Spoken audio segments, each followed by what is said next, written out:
Olá, sejam todos bem-vindos, meus amigos, minhas amigas.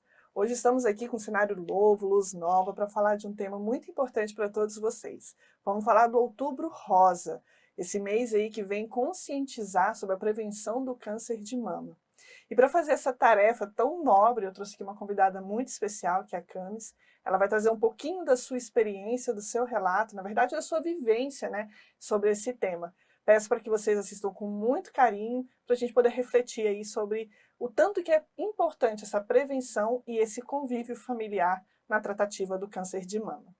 Cami, seja bem-vinda, muito Obrigada. obrigada pela sua presença, por ter aceitado assim, a participar com a gente. E eu gostaria que você, na verdade, eu não vou fazer tanta pergunta, eu gostaria que você contasse a sua história para o nosso público e trouxesse para ele toda essa emoção, toda essa vivência que você teve com o câncer de mama. Tá. Eu descobri um câncer com 36 anos, prestes a fazer 37, e infelizmente de uma forma muito trágica, né?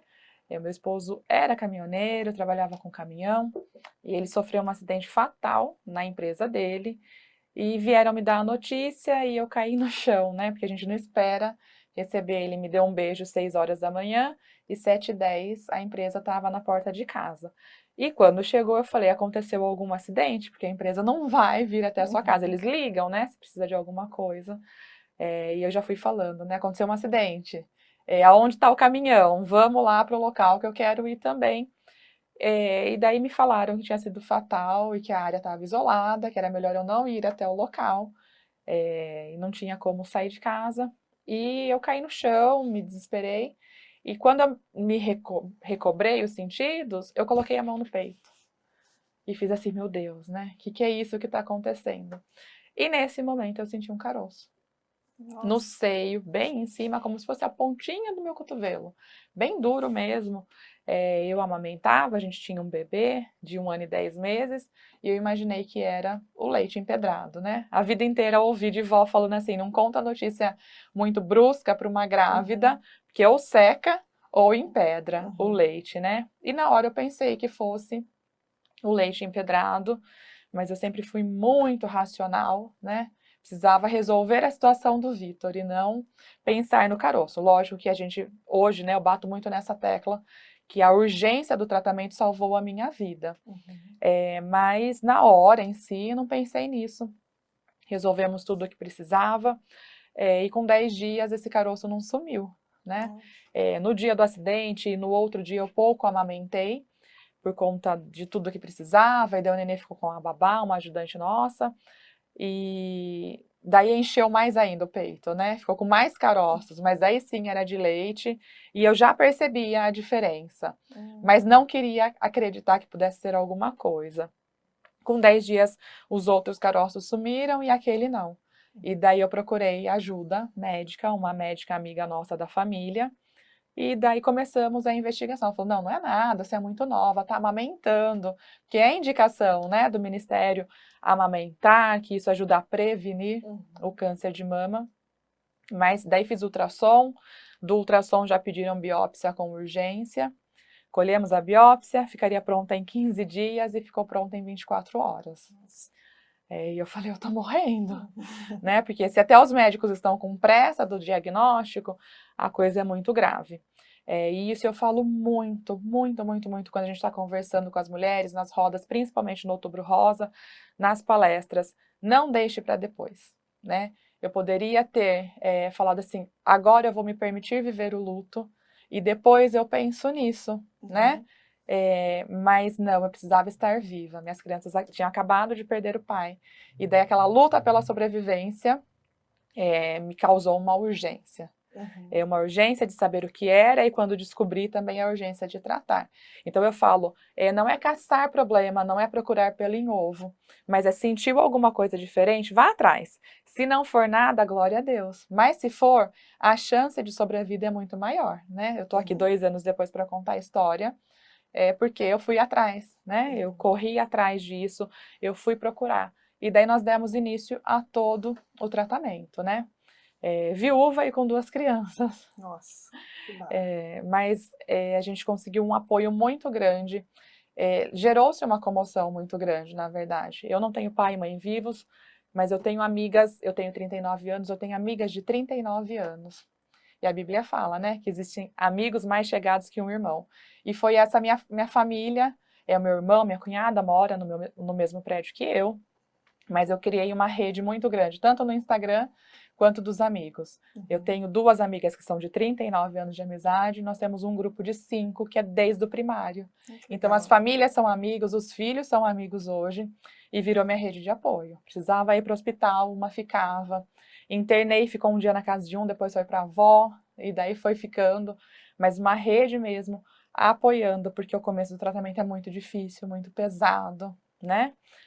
Quimioterapia não é fácil, além das dores, né, da medicação correndo, os enjoos, as fraquezas, uma criança de 2 anos em casa, mas fomos seguindo, e com a graça de Deus foi muito positivo o tratamento, tanto na químio, eu fiz primeiro químio, depois fiz cirurgia, fiz rádio, o câncer foi no lado esquerdo, mas eu pedi para o médico que eu queria fazer a mastectomia total e bilateral, e daí eles fizeram, nós tiramos as 2 mamas, a gente tenta ser Deus, né? Não tem o peito, provavelmente não vai ter câncer, né? E foi aprovado, daí tirou, eu já estou na fase de reconstrução hoje, não tomo mais medicação, não tomo nada, é remissão da doença que fala, acompanhamento, né? Eu ainda faço exames a cada 3 meses, daí tem que fazer tomo e tudo mais, e tô seguindo. Já tem cabelo, né? Já tem cabelinho para falar que é nosso, o corpo tá limpo, sem doença nenhuma. Isso que é Graças a Deus. importante, né? É o mais importante. Eu entendo assim, a gente, de tanto trabalhar né, nessa área, a gente escuta muitos relatos dessas questões também da vaidade, né? Que para a mulher é difícil, porque tem a questão da perda do cabelo, da perda, muitas vezes, de alguns casos, da mama, né? E assim, o tanto que é importante que as pessoas não critiquem isso, porque infelizmente é uma etapa, é um momento, então assim, o apoio é essencial, né? Essa rede de apoio que você falou é muito E eu importante. penso que a nossa cabeça tem que estar muito boa, sabe? A gente se firmar em Deus, em pensamento positivo. Eu ia para a Unicamp, eu fiz meu tratamento lá. Eu levava livro e fone de ouvido. Porque, infelizmente, as pessoas gostam de disputar quem está pior. Né? E daí falava assim, você já teve tal coisa? Não, ainda não tive, de sintomas, né, depois. Mas vai ter, viu? Se prepara, porque vai ter, você vai ficar ruim, você não vai conseguir andar. E daí, para eu não ouvir isso, eu me blindava, colocava o foninho de ouvido e ficava lendo, que eu gosto de ler. Falei, o povo me achava até antipática, mas era uma defesa minha para eu não ficar alimentando isso, sabe? E na parte da vaidade, eu me despi mesmo da vaidade. Eu queria sobreviver, eu precisava estar viva pelas crianças. Então, eu tenho um rios alegre cortando o cabelo, não triste, chorando. E quando começou a cair o cabelo, eu falava, glória a Deus que tá caindo, porque se tá caindo, tá matando, né? Porque a droga entrou, tá matando o tumor, tá matando o cabelo também. Mas é um sinal que tá funcionando. Então eu entendia como parte da cura, sabe? O cabelo estar caindo. Mas eu não menosprezo quem sofra, quem chore, quem se doa, né? Assim, que sente essa dor por perder o cabelo. Porque para a mulher, a gente ouve a vida inteira falar, né? Que o cabelo é a moldura do rosto. E daí a gente fica inchada. Eu usei um tempinho lenço, mas depois de um tempo eu não aguentava aquele calor. E daí eu falei, gente, ó, quem não quiser me ver careca não entra no meu Instagram, porque eu vou aparecer careca mesmo, e sem problema nenhum pra mim. Outra coisa, o seio. Eu falei pro médico, né? Arranca tudo, até o mamilo, a auréola, se for preciso, joga fora. Não vai ser isso que vai me fazer falta. Mas também eu penso porque eu já não tinha mais o meu marido, né? Porque algumas mulheres sentem muito esse medo de estar como se fossem mutiladas, né? E o parceiro não aceitar. Infelizmente isso acontece. Muito, muito mesmo. Elas não têm coragem de se mostrarem depois da cirurgia para eles, com medo de serem rejeitadas. Eu tenho muitas mulheres que me seguem e que mandam relatos para mim, que o medo delas é isso. Ai, Camis, você foi tão corajosa, mas eu tenho medo. E se meu marido me abandonar? E infelizmente acontece, né? Infelizmente, muitas mulheres são abandonadas nessa fase de tratamento, né? Eu tenho uma amiga que ela fez também a mastectomia, o dela deu rejeição da prótese, e dela precisou tirar tudo. E o caso dela, o marido super apoia, tá do lado, tá é a coisa mais linda de ver, sabe? Ela falou assim, se você quiser, eu vou tentar de novo a reconstrução, mas foi muito dolorosa a reconstrução para ela. Ele falou, você tá linda desse jeito. Que legal. Entendeu? Então ela usa só o sutiã mesmo com a prótese, para na roupa, né, ficar assim estético, mas de restante não. Mas ele foi o apoio. E o medo dela era esse, né? Porque a gente ouve muitas mulheres que acabaram sendo abandonadas mesmo. Ele não teve psicológico para aguentar, mas e a gente para passar pela doença? A gente não tem que É ter. importante esse apoio, né? Essa estrutura familiar, a cumplicidade do casal. No momento de glória é muito bom, né? Na Sim, alegria, todo mundo está junto, mas no momento da doença, onde a pessoa precisa estar presente, né? Que nem você está falando antes. Muitas vezes não é falar, as pessoas não sabem o que falar, mas não precisa falar não nada. precisa, Às vezes a gente não quer, eu falo isso muito, né? Às vezes a gente não quer alguém falando, ai, mas vai passar, ai, mas você é forte. A gente não quer ser forte, a gente precisa estar. A gente não quer ouvir que a gente é forte, a gente só tá passando porque tem que passar mesmo. Uhum. Não tem jeito, mas às vezes a gente só quer a pessoa que tá ali, né? Tá ali do lado, para eu encostar a cabeça, ou às vezes para se eu quiser falar alguma coisa, eu saber para quem que eu posso falar. Mas Uhum. muitas vezes a gente também não quer falar nada. A gente só quer a presença, Uma né? companhia, né? Um Sim, saber que tem um acolhimento. braço para contar, né? Certo. E para a gente encerrar, eu gostaria que você falasse um pouquinho sobre a importância do autocuidado. A gente estava conversando antes, inclusive para os homens, que você tinha me Inclusive, falado isso.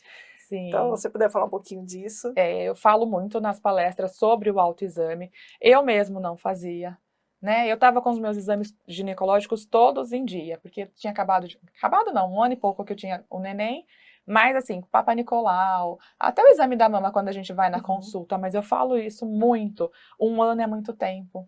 Se a gente deixar só para o médico conhecer o nosso corpo, de 1 ano para o outro, quando a gente vai certinho em 1 ano, Uhum. né? É muito tempo. Então, a gente precisa, sim, fazer o autoexame. Mulheres, menstrua, autoexame depois do período menstrual. Não menstrua, usa DIU, ou já não menstrua mais, marca um dia na agenda, assim como os homens. A estrutura mamária dos homens e das mulheres é a mesma, fisiológica, né? Na mulher desenvolve a mama, no homem não. Mas o homem também precisa fazer o autoexame, se conhecer, se cuidar e conhecer o corpo da esposa, porque às vezes num toque, o homem, né, pode Uhum. sentir alguma coisa de diferente no corpo da própria esposa. Isso é importante. Então, pessoal, fica a dica para vocês, fica aí a reflexão do tanto que o nosso papel como família, como esposos, como até esposas, né, Sim, conhecendo aí cada um o seu cônjuge, é importante na prevenção do câncer, tá certo? Muito obrigada a todos vocês, Camis, muito obrigada eu de que verdade agradeço a pela presença. oportunidade. Obrigada e até a próxima. Tchau, tchau.